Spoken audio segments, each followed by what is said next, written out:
Hi ಎಲ್ಲರಿಗೂ ನಮಸ್ಕಾರ. ತುಂಬ ದಿವಸ ಆದ ನಂತರ ಒಂದು ಹಳೆಯ ಚೌಚೌ ವ್ಲಾಗ್ನ ನಿಮ್ಮ ಜೊತೆಗೆ ಶೇರ್ ಮಾಡ್ಕೊಳ್ತಾ ಇದ್ದೇನೆ. ಇನ್ನೇನು ಬೇಸಿಗೆಗಾಲ ಮುಗಿದು ಮಳೆಗಾಲ ಆರಂಭವಾಗುವಂತಹ ಟೈಮು. ಅಷ್ಟರಲ್ಲಾಗಲೇ ತುಂಬ ಮದುವೆಗೆ ಹೋಗಿ ಬಂದಿದ್ದೇವೆ. ಬಿಸಿಲಂತೂ ಜೋರಾಗಿ ಇತ್ತು.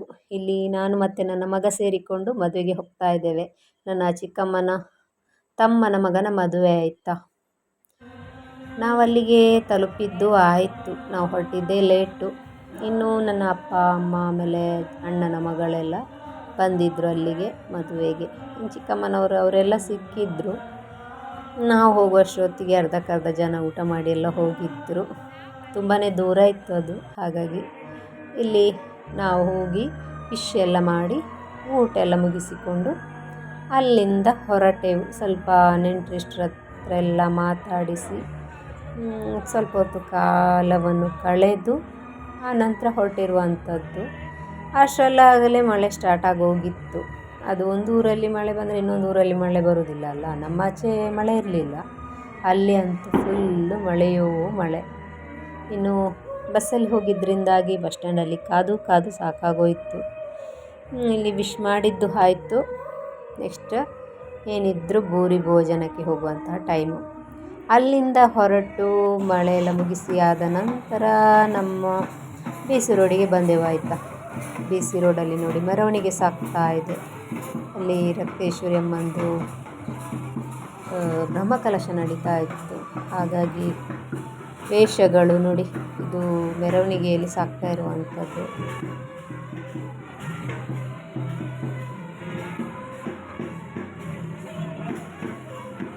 ಹಲವಾರು ರೀತಿಯ ವೇಷಗಳು ನೀವು ನೋಡ್ತಾ ಇರ್ಬೋದು. ತುಂಬ ಅದ್ಧೂರಿಯಾಗಿರುವಂತಹ ವೇಷಗಳು.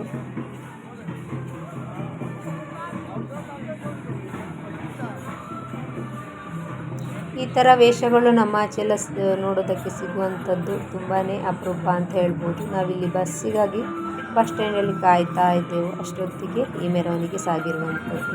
ಯಾರಿಗೂ ಸ್ವಲ್ಪನೂ ತೊಂದರೆ ಕೊಡದೇ ಇರುವ ಹಾಗೆ, ಅಂದರೆ ವೆಹಿಕಲ್ಗಳಿಗೆ ಇರ್ಬೋದು, ಮನುಷ್ಯರಿಗಿರ್ಬೋದು, ಒಂದು ಬದಿಯಲ್ಲಿ ಸಾಗ್ತಾ ಇತ್ತು. ಒಂದು ಕಡೆ ಭಜನಾ ತಂಡ, ಇನ್ನೊಂದು ಕಡೆ ಆ ರೀತಿ ಗೊಂಬೆಗಳು.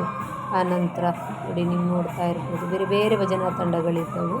ಅದರೊಟ್ಟಿಗೆ ಹೆಣ್ಮಕ್ಕಳು ಕಲಶವನ್ನು ಇಟ್ಕೊಂಡಿರುವಂಥದ್ದು, ಕೊನೆಯಲ್ಲಿ ಗಂಡಸರು ಇದ್ದಂಥದ್ದು.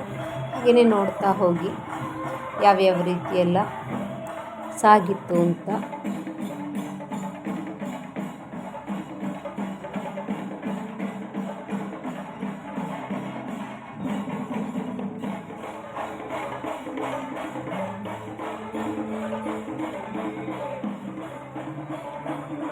ಇನ್ನು ವಿಡಿಯೋದಲ್ಲಿ ನೋಡೋದಕ್ಕಿಂತಲೂ ಅದನ್ನು ರಿಯಲ್ ಆಗಿ ನೋಡೋದೇ ಒಂಥರ ಹಬ್ಬ ಅಂತ ಹೇಳ್ಬೋದು.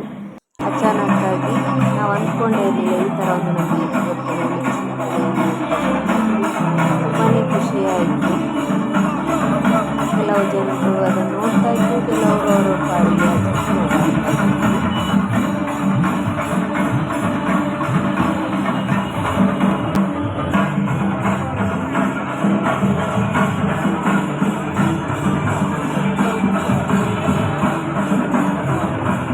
ಹಬ್ಬಕ್ಕೆ ಯಾವ ರೀತಿ ರೆಡಿ ಆಗ್ತಾರೆ ಅದೇ ರೀತಿ ಹೆಂಗಸರೆಲ್ಲ ರೆಡಿ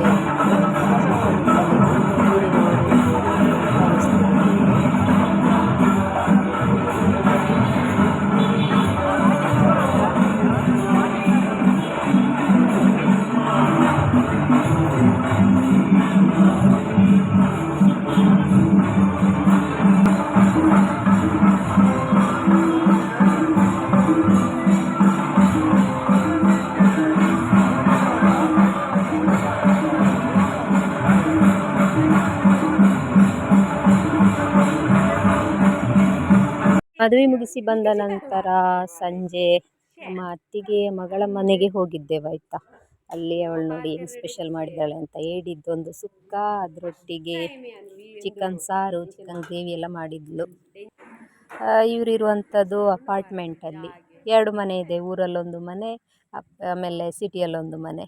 ಅಲ್ಲಿ ಬೋರಾದಾಗ ಇಲ್ಲಿ ಬೋರಾದಾಗ ಅಲ್ಲಿ ಅಂತ ಅವರು ಓಡಾಡ್ತಾ ಇರ್ತಾರೆ.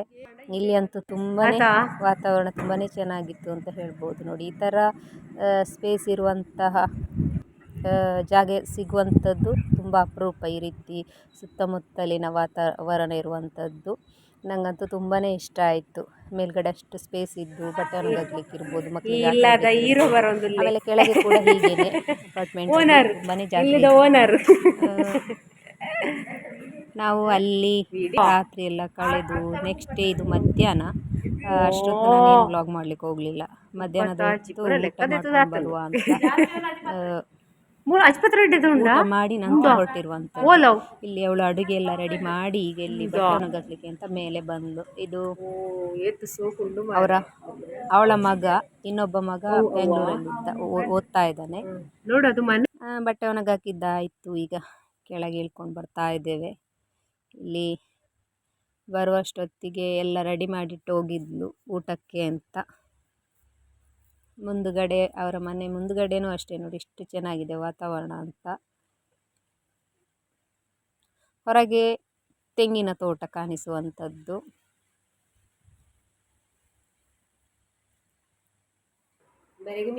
ಅದಾಗಲೇ ನಾವು ಹೊರಟು ಊಟ ಎಲ್ಲ ಮುಗಿಸಿ ಮನೆಗೆ ಬಂದೆವಾಯ್ತಾ. ಇನ್ನು ಸಂಜೆ ಹೊತ್ತು ಏನು ಊಟವೇ ಬೇಡ ಅಂತ ಅನಿಸಿತ್ತು. ಅದರೊಟ್ಟಿಗೆ ಒಂದೆರಡು ಮಾವಿನಕಾಯಿ ಇತ್ತು. ಅದನ್ನು ಚಂಡ್ರು ಪುಳಿ ಮಾಡುವ ಇದು ಮುಂಚಿ ಮಾಡುವ ಅಂತೇಳಿ ಉಪ್ಪು ಮುಂಚಿ ಮಾಡ್ತಾ ಇದ್ದೇನೆ. ಇನ್ನು ಮಜ್ಜಿಗೆ ಹಾಕಿದ್ದು ನಮ್ಮಲ್ಲಿ ಅವರಿಗಿಬ್ಬರಿಗೆ ಇಷ್ಟ ಆಗೋದಿಲ್ಲ, ನನಗೆ ಮಾತ್ರ ಇಷ್ಟ ಆಗುವಂಥದ್ದು. ಹಾಗಾಗಿ ಇಲ್ಲಿ ನಾನು ಗಂಜಿ ತಿಳಿಯನ್ನು ಹಾಕಿ ಉಪ್ಪು ಮುಂಚಿ ಮಾಡ್ತಾ ಇದ್ದೇನೆ. ಇದಂತೂ ರುಚಿಯಾಗಿರ್ತದೆ. ಮಧ್ಯಾಹ್ನ ಹೇಗೂ ಭರ್ಜರಿ ಊಟ ಮಾಡಿದ್ದೇವಲ್ಲ, ಅದು ಸ್ವಲ್ಪ ಕರಗಬೇಕಲ್ಲ, ಹಾಗಾಗಿ ಈ ರೀತಿ ಉಪ್ಪು ಮುಂಚಿ ಎಲ್ಲ ಮಾಡಿದೆ. ಇನ್ನು ಮಾವಿನಕಾಯಿ ಇಲ್ಲದಿದ್ದರೆ ಟೊಮೆಟೊವನ್ನು ಸುಟ್ಟು ಕೂಡ ನಾವು ಮಾಡ್ಬೋದು. ಟೊಮೆಟೊನೂ ಇಲ್ಲದಿದ್ದರೆ ಇದು ಹುಣಸೆ ಹಣ್ಣು ಇರ್ತದಲ್ಲ, ಅದನ್ನು ಕಿವುಚಿ ಅದರಲ್ಲಿ ಬೇಕಿದ್ರೂ ಈ ರೀತಿ ಉಪ್ಪು ಮುಂಚಿ ಮಾಡ್ಬೋದು. ಇದಕ್ಕೆ ಬೇಕಿದ್ದರೆ ಸಣ್ಣಗೆ ಹೆಚ್ಚಿ ಈರುಳ್ಳಿಯನ್ನು ಹಾಕ್ಕೊಳ್ಬೋದು. ಬೇಕಿದ್ದರೆ ತೆಂಗಿನ ತುರಿಯನ್ನು ತುರಿದು ಹಾಕ್ಕೊಳ್ಬೋದು, ತೆಂಗಿನಕಾಯಿಯನ್ನು ತುರಿದು ಕೂಡ ಹಾಕ್ಕೊಳ್ಬೋದು. ನಮ್ಮ ರುಚಿಗೆ ಅನುಗುಣವಾಗಿ ಅಂತೂ ಉಪ್ಪು ಹುಳಿ ಖಾರ ಇರಲೇಬೇಕು ಅಷ್ಟೇ. ಉಪ್ಪು ಮುಂಚಿ ರೆಡಿ ಆಗ್ತದೆ.